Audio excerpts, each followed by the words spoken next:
Welcome to Study Loop.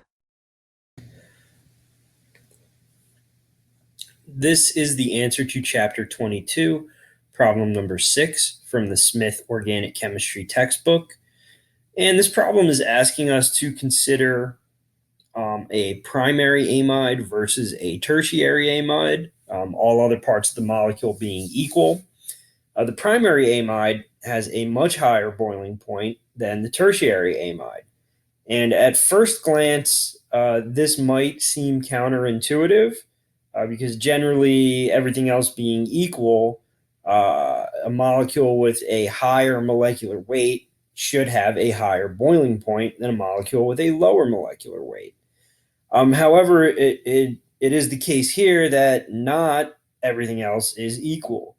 So remember that hydrogens that are attached to oxygens and nitrogens, and sometimes some other pretty electronegative molecules.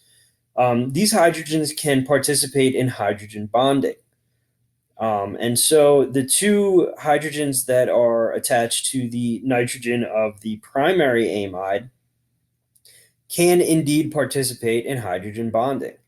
Whereas the two methyl groups that are attached to the nitrogen in the tertiary amide cannot hydrogen bond. Obviously, I mean, they're methyl groups, only hydrogens hydrogen bond, as the name implies. And so hydrogen bonding, remember, is a significant intermolecular force. Short of creating an actual covalent bond, hydrogen bonding is by far the most powerful intermolecular force.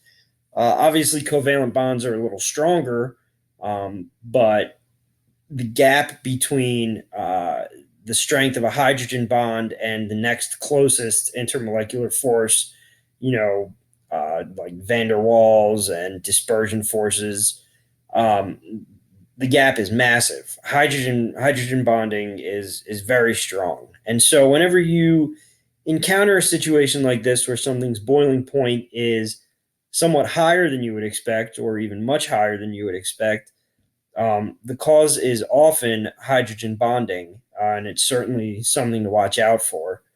And so that is the answer to Chapter 22, problem number